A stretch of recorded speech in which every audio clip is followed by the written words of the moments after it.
Hello everyone, welcome to Sanjay Suman classes.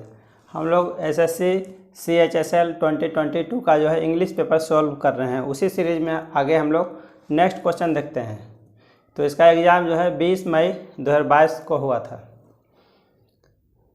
तो देखते हैं पहला question, A fly on the wall.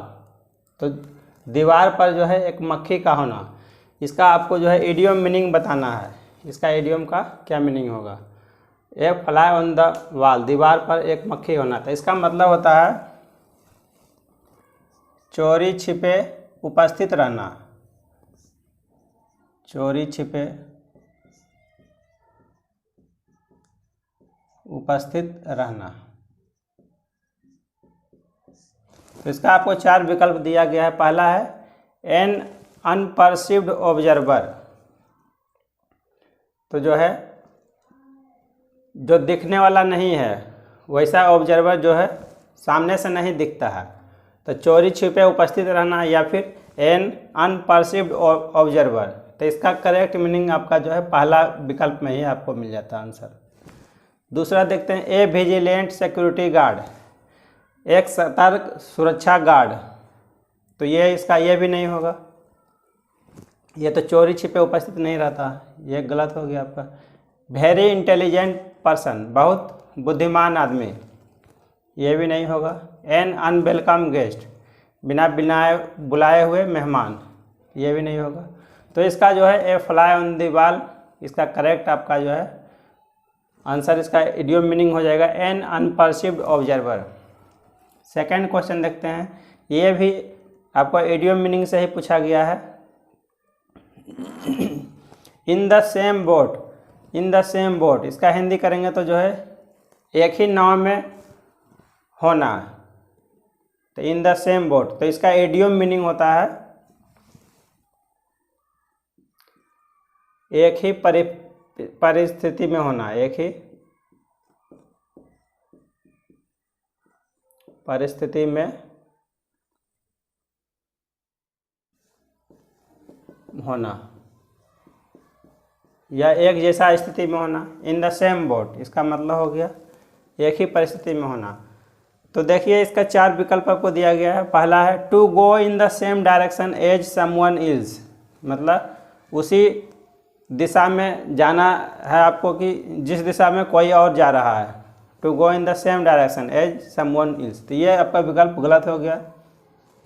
To gain undue advantage with others, किसी दूसरे व्यक्ति से जो है अनुचित लाभ उठाना, तो ये भी आपका विकल्प गलत हो गया। तो इसका जो है पूछा गया इसमें इन द सेम बोट, एक ही परिस्थिति में होना, तो ये आपको दूसरा विकल्प गलत हो गया। तीसरा देखते हैं to be in the same difficult situation as someone is, तो कह रहा है एक समान जो है कठिन स्थिति में होना जैसा कि दूसरा व्यक्ति है। तो ये हमारा करेक्ट ऑप्शन ये हो जाएगा। और नेक्स्ट देख लेते हैं to share profit with someone is, किसी दूसरे व्यक्ति के साथ जो है लाभ को शेयर करना, बांटना, तो ये भी हमारा ऑप्शन गलत हो जाएगा। नेक्स्ट क्वेश्चन देखते हैं, ये आपको फिल इन द ब्लैंक से पूछा गया है। एवरीवन नोज, प्रत्येक व्यक्ति जानता है, that the future of all life on earth will B, कह रहा है पृथ्वी पर सभी का जीवन, सभी का भविष्य, blank if people didn't control the contamination of the environment, कह रहा है यदि लोग जो है ऑन अर्थ विल भी क्या हो जाएगा, in dangerous, endangered, danger, dangered. If people didn't control, यदि लोग जो है वातावरण में कंटामिनेशन मतलब मिलावट होता है या फिर प्रदूषण उसमें फैलाना, तो control the contamination of the environment. तो इसमें आपको जो है डेंजरस, डेंजरस का प्रयोग जो है किया जाता है, एडजेक्टिव के रूप में प्रयोग किया जाता है, विशेषण के रूप में। और डेंजर, डेंजर का प्रयोग जो है नाउन के रूप में होता है। और इंडेंजर्ड, इंडेंजर्ड का मतलब होता है खतरे में पड़ना।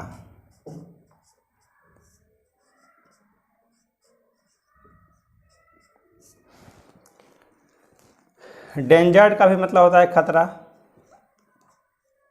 ये तीनों का मीनिंग जो है खतरा ही होता है। डेंजरस हो गया, डेंजर हो गया, डेंजर्ड हो गया। सिर्फ आपको जो है सेंटेंस का जो है प्रयोग में सिर्फ अंतर होता है इसका।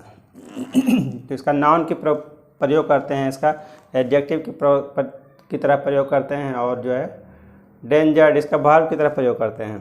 तो इन डेंजर, तो यहाँ पर देखेंगे तो गौर से आपको पता चलेगा, everyone knows that the future of all life on earth will be blank. तो विल से जो है विल बी में बनाया गया, तो इसका ये सेंटेंस जो है पैसिव फॉर्म में बनाया गया, पैसिव वॉइस में बनाया गया है। पैसिव वॉइस में आपको लिखा गया है इस सेंटेंस को। तो जब कोई भी सेंटेंस जो जब पैसिव वॉइस में रहता है तो उसको जो है उसमें भी थ्री के रूप में प्रयोग होगा। तो इसमें जो है करेक्ट आपका आंसर इनडेंजर्ड हो जाएगा।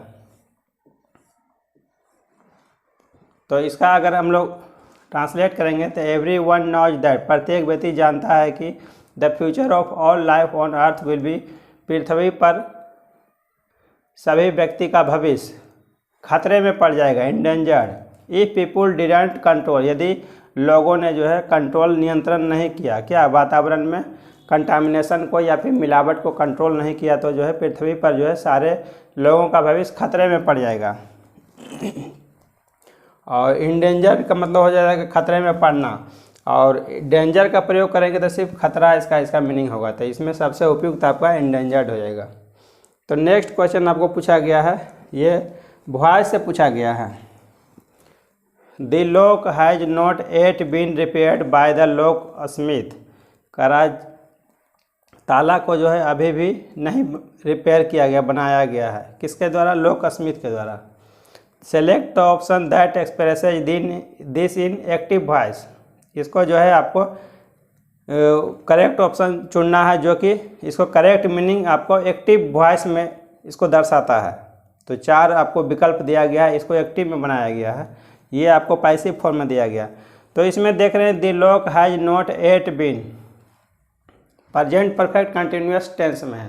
तो प्रेजेंट परफेक्ट कंटिन्यूअस टेंस में ये जो है आपको पैसिव फॉर्म में है, तो हमको लाना है एक्टिव फॉर्म में। तो एक्टिव फॉर्म में बनाने के लिए हम एक टेंस पीछे आते हैं, तो एक टेंस पीछे आ जाएंगे तो जो है प्रेजेंट परफेक्ट टेंस में आपको एक्टिव वॉइस में मिलेगा। तो इसमें देखते हैं इसका विकल्प में कौन सा करेक्ट है। The locksmith has not repaired the lock at, has not repaired the lock at present perfect में है, तो ये हमारा ऑप्शन हो सकता है। आगे देख लेते हैं। और the locksmith had not repaired the lock till then, had not का प्रयोग किया गया, तो ये आपका गलत हो गया। The lock Smith does not repair the lock, ये प्रेजेंट इंडेफिनिट में प्रयोग किया गया, ये भी गलत हो गया। The lock Smith is not repairing the lock, तो प्रेजेंट इम्परफेक्ट टेंस में इसको प्रयोग किया गया, ये भी गलत हो गया। तो इसमें हमारा करेक्ट टेंस हो जाएगा प्रेजेंट परफेक्ट टेंस में, ये हो जाएगा हमारा correct answer. The locksmith has not repaired the lock at. Next question देखते हैं। रिनाउंस, रिनाउंस का इसमें आपको जो है साइनोनिम बताना है, समानार्थक शब्द। तो रिनाउंस का मतलब होता है त्यागना, कोई भी चीज़ को त्यागना।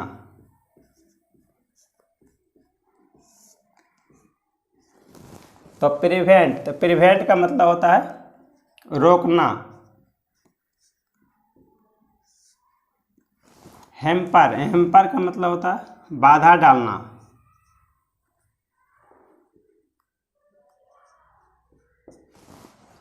और कॉन्डोन, कॉन्डोन का मतलब होता है माफ़ करना।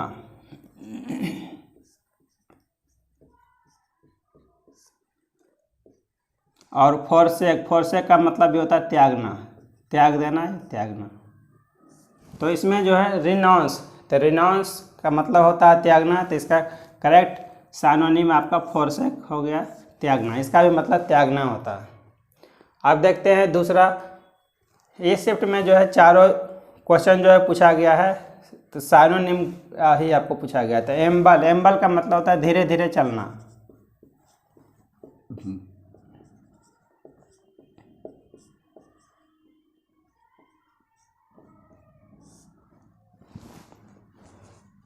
और वांडर, वांडर का मतलब होता है टहलना।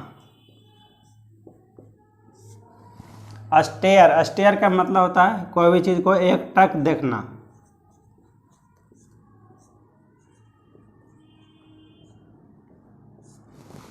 और ट्रोट, ट्रोट मतलब होता है छोटे कदमों से दौड़ना, छोटे कदमों के साथ दौड़ना।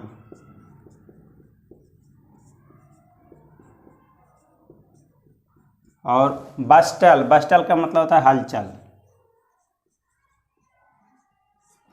तो इसमें एम्बल, एम्बल का मतलब होता है धीरे धीरे कोई व्यक्ति चलता है, तो इसका मतलब टहलना। वांडर, वांडर मतलब टहलना, ये हो गया, धीरे धीरे इसमें भी चलता है। तो ये हमारा करेक्ट आंसर साइनोनिम हो जाएगा। स्टेयर, एकटक देखना, ये भी नहीं होगा। बस्टल, हलचल, ये भी इसका मीनिंग नहीं होगा इसमें। ट्रोट, छोटे कदमों के साथ दौड़ना, ये भी इसमें करेक्ट आंसर नहीं होगा। नेक्स्ट क्वेश्चन देखते हैं। बेनिवोलेंस, बेनिवोलेंस का मतलब होता है भलाई।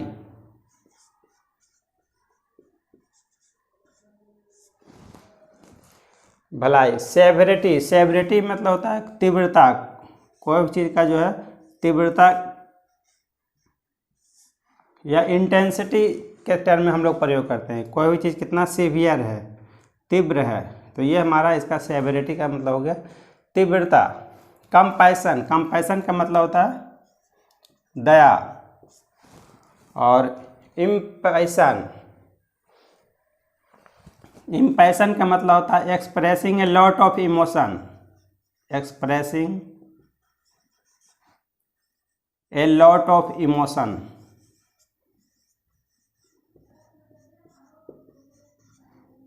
इसका मतलब हो गया बहुत सारा भाव प्रकट करना, expressing a lot of emotion. Malevolence, तो इसका मतलब होता है ईर्ष्या। तो देखिए इसमें बेनिवोलेंस, बेनिवोलेंस का मतलब होता है भलाई या भलाई करना, तो इसमें जो है सेवरिटी, ये भी नहीं होगा। तीव्रता, impassion, expressing a lot of emotion, ये भी नहीं होगा। मेलवोलेंस, ईर्ष्या करना, तो इसमें कंपैशन होगा, मतलब दया करना, दया करना या फिर भलाई करना, ये दोनों आपका एक ही सिनोनिम में आएगा। नेक्स्ट क्वेश्चन देखते हैं। इक्विवोकल, इक्विवोकल का मतलब होता है, इसका आपको सिनोनिम इसमें भी बताना है। इक्विवोकल का मतलब होता है अस्पष्ट होना, कोई भी चीज़ जो है अस्पष्ट होना, क्लियर नहीं होना। तो मैनेजिएबल, मैनेजिएबल का मतलब होता है नियंत्रण करने योग्य, नियंत्रण करने योग्य।